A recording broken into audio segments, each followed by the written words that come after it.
Hi guys, I'm Izua Tekami. Welcome to Dream Daddy, a dad dating simulator. Don't use metal utensils on non-stick frying pans. Good advice. If you're parking uphill, be sure to turn your tires towards the street. It's never too early to invest in a personal IRA. Okay, where we last left up, Robert took us back to his place after the bar, and it led to a bunch of stuff I didn't expect to happen so quickly. We met our daughter's teacher. I think his name is Hugo Vega. It's just completely frozen. Oh, there we go. We arrive at the mall, a big indoor shopping center with a couple of different floors. It's kind of dead, but that doesn't stop a mall security guard from yelling at a group of loitering teens.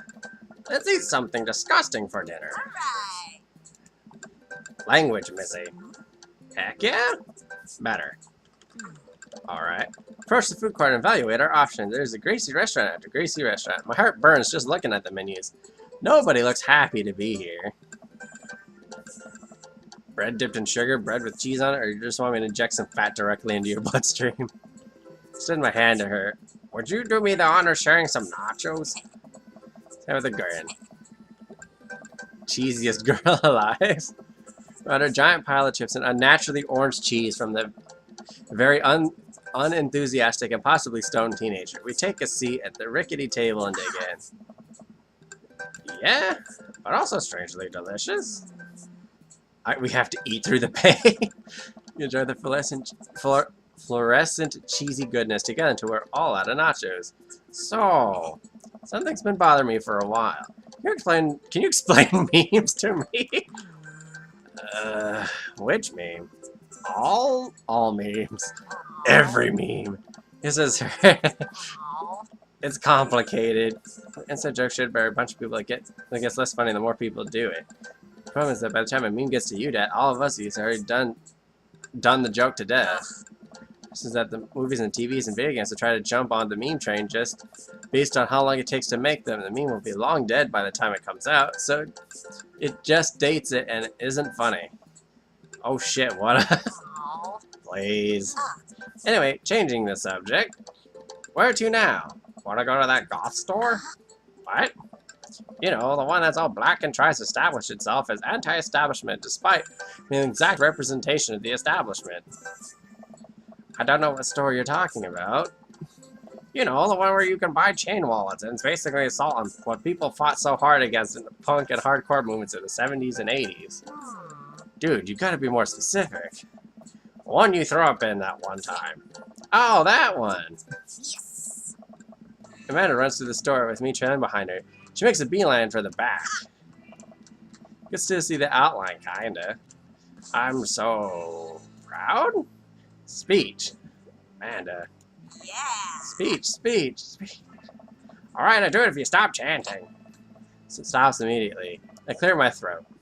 Thank you for all joining us here today. Commemorate a historic moment that will forever shape history. On a day very much like today, some 5 years ago, our very own Amanda had too much blueberry raspberry slushy on an outing to the mall. After begging her father to take her to dead Goth and beyond to buy rainbow suspenders, she proceeded to throw up all over the display of My Chemical Romance merchandise. Her loving father had to pay. Said merchandise to this day remains among our possessions. Thank you. Amanda is very moved. She begins clapping, slowly at first, and faster, more vigorously. So other patrons turn their heads. One of them starts clapping about my head. Oh, hey, chain wallets. While Amanda busies herself looking at band t-shirts, I try to find something and interest myself. Not much for Dad to look at in dead Goth and beyond. Why not? I barely know any of these bands. Cannibal Bone Party doesn't seem like music I enjoy, but must be really happy that the retail outlet's carrying their merchandise. I thought their parents are really proud of them. Like, this is very important to me. There's a stifled argument over the cash register. An older gentleman's carrying a garment and showing it to a bored looking cashier with a pink hair. I can see that. I don't know what to tell you, dude. I just work here. Oh my. Listen, when I bought this online, the website said this blouse was Victorian inspired. However, when it clearly held the trademark of Edwardian dressage. Do you want a coupon? I can give you a coupon. Will you leave if I give you a coupon? Is there a manager present? People have to know what they're buying. I am the manager. See, well, it would seem that I have outstayed my welcome. Good day, shopkeep. Your superiors receive a strongly worded letter by post. Whatever, dude. Then storms out, his literal coattails trailing behind him. I can't tell if they're Victorian-inspired or Edwardian in nature. Anna trots to me with a t-shirt in her hand. Oh boy, here it comes. Oh, Hey, Dad Tron 5000. Yes, I'll buy it for you. Wow, that was easy, thanks. This is only one this time. The counter and grins at the cashier. I love your hair. Says nothing and rings Amanda up. Radiating hatred. I hand her a 20. So what was that guy's deal? Try so hard I'm worried she'll pull something. That's Damien. He's here all the time. He's obsessed with Victorian fashion or whatever. It's Amanda her bag and clears the conversations over. Head home to get some rest. Okay. I sit on the couch trying to find something to watch over bowls of ice cream. Oh, cool. Long haul paranormal ice road ghost truckers is on. Your favorite, right? Oh, hell yes. They have to make it over the Canadian tundra before the ice road melts. But they're also hunting ghosts. Also, the trucks are haunted. So then there's your ghosts. This episode I've ever seen. This one's the best. Callum and Flint Dogbone, the twin brother truck driving and ghost hunting duo, find themselves in the greatest peril yet. Ghost done got control of the truck. Can't steer them damn ice roads. This is EVP meter trying to communicate with the spirits. Flint, we're about to die. Oh, Scott, you guys care? Sounds like it's saying you're going to die. Because we're about to die. This is art. Episode ends with Amanda excuses herself to go and start arguments on the internet. I stay up a little longer, curious about the exploits of Callum and Flint Dogbone after the disastrous ice road accident. The word, I'd call into bed and get a good night's sleep. Okay. Anyone who tells you that a drink isn't manly has never known heartache. Don't eat too close to your bedtime. Good advice, I guess. Minimize eating fried foods, candies, and sweets. Okay. Good to know, I guess. Anything else you want to tell me before we begin the next day's adventure? Morning, sleepyhead. 5 more minutes. You never ever let me have 5 more minutes, so get up. Fine. We have cereal for breakfast. Spend the morning putting together furniture. Man is much better at interpreting the tiny manuals. We had to put together a few shelves, one desk, but I'm pretty sure it was supposed to be a bookcase. Gonna cook out today? Beef up my grilling skills? This is a learning opportunity. If I can snake some hot grill tips, I think we consider it a success. Don't you want to meet some of the people in the neighborhood? I'll probably end up standing uncomfortably in the corner with a plate of food and hope that nobody talks to me. Dad, you're a beautiful work in progress. We'll get to that butterfly to emerge from the cocoon. Social butterfly. Well, we better start getting ready. We definitely don't want to be late. What? No, we have to be fashionably late. Who shows up to a cookout on time? You know what? We're going early. Just because you said that. Head at the door, and man reluctantly follows. Across the street to Joseph's house with store-bought veggie plate. I'm a terrible cook if it doesn't involve a grill.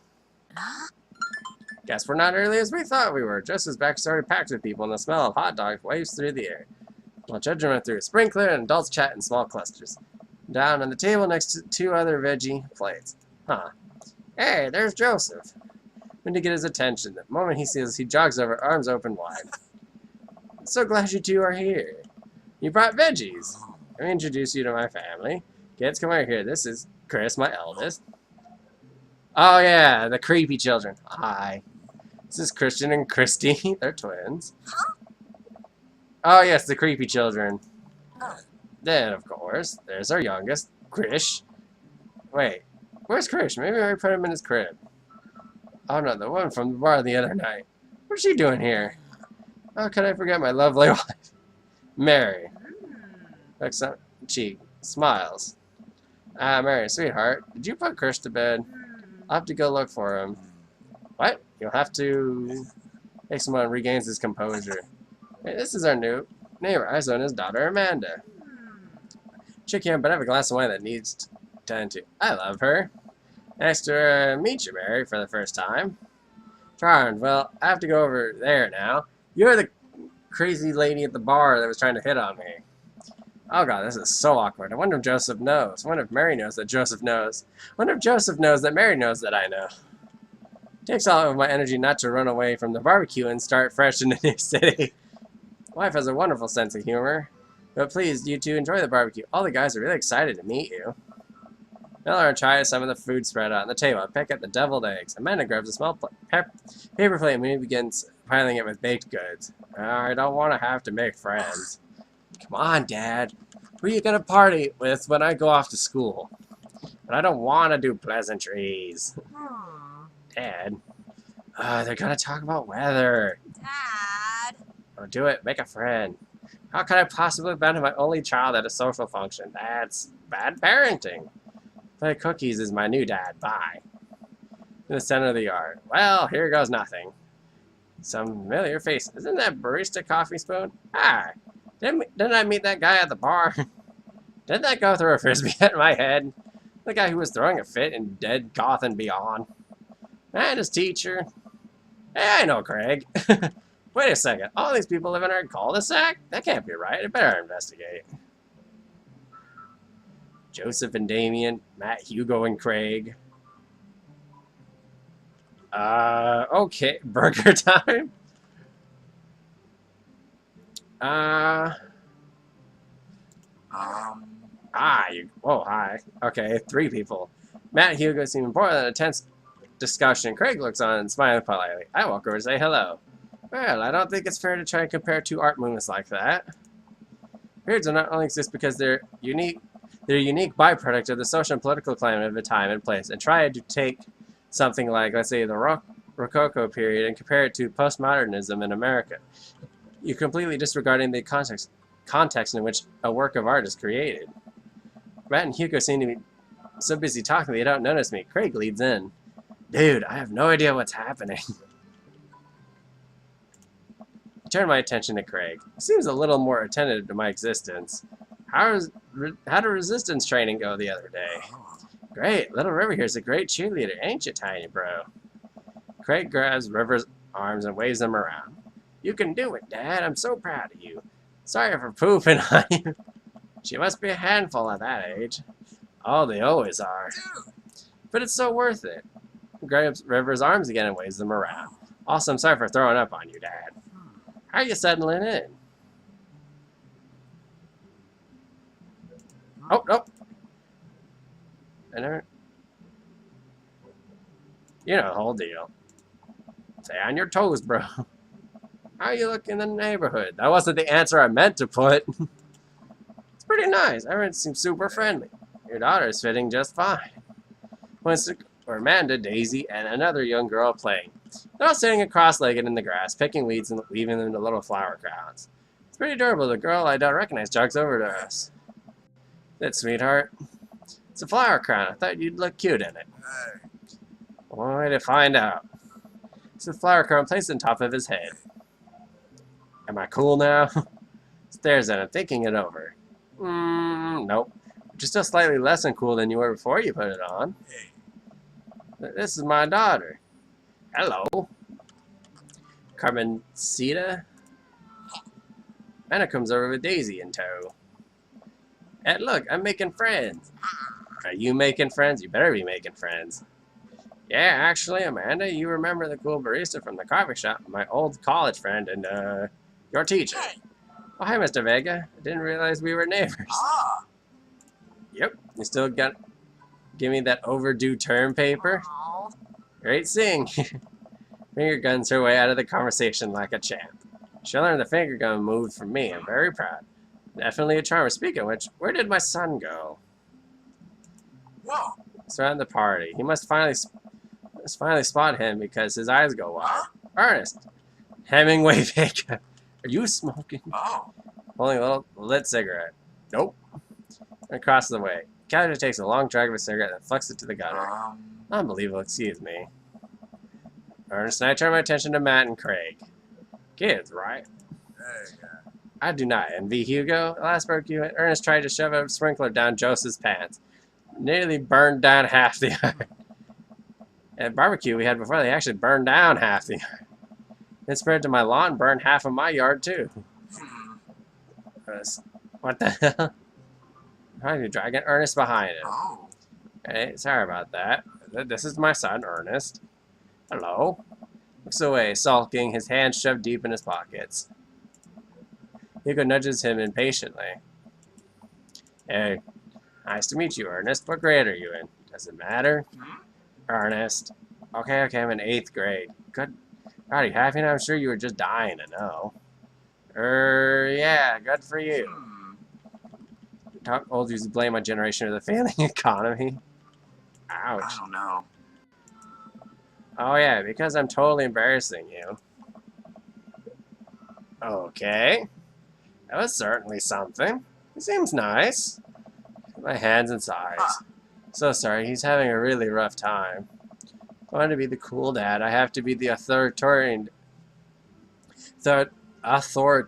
dad, and he clearly resents me for it. Nice.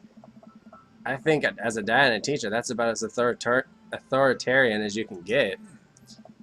I mean, as cool dads, is it even possible to be a cool dad? I'm cool as a cucumber.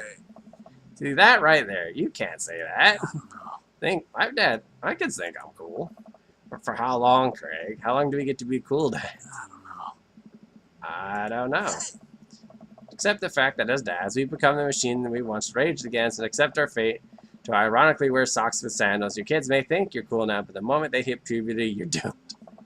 Amanda's 18, she still thinks I'm cool. Yell across the yard to my daughter.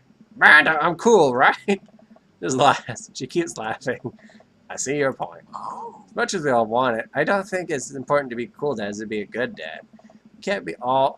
We can't all be best friends with our kids. It just doesn't work. I mean, look at me and Ernest. Our job as parents is to make sure our kids turn out okay. Yeah, you're right, but it'd be nice to have it both ways. Talking about this makes me think of my relationship with Amanda. We get along so well, but there might come a time when we won't be like that. Is college when that happens? Let's take your time. I was like, go meet some of the other people around the neighborhood. Okay.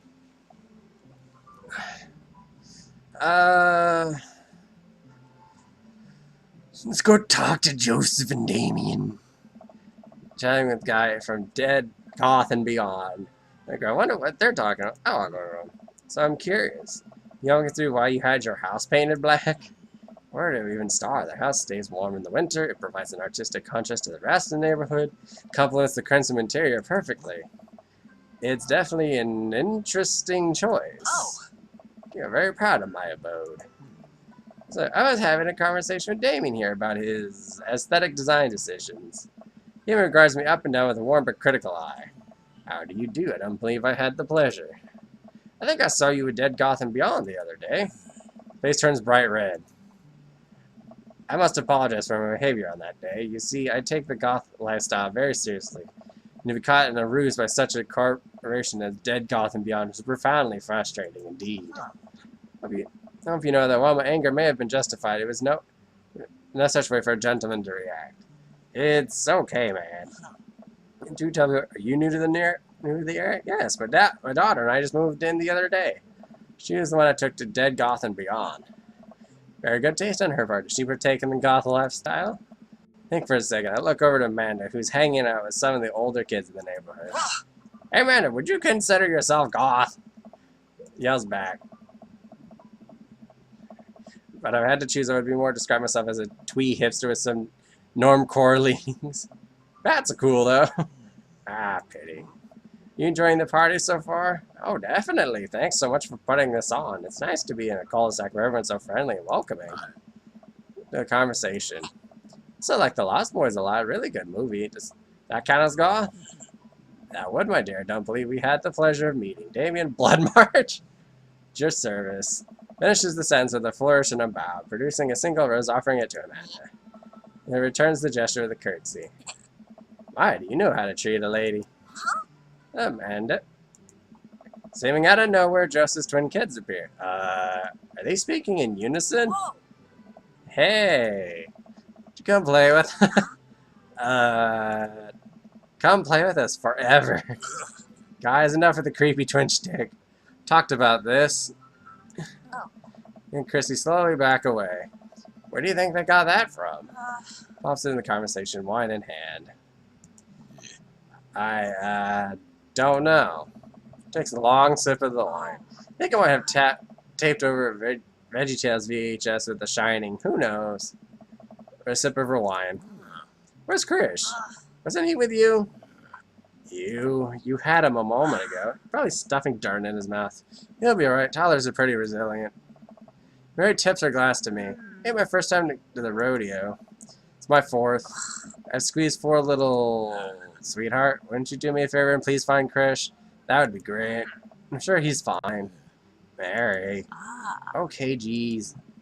Finishes her wine, wanders off. Yeah, can we go now? Ah, I figured that would be your kid. Ah, Lucian. Have I introduced you to Izua yet? Hey, it's that punk from Amanda School. I remember you.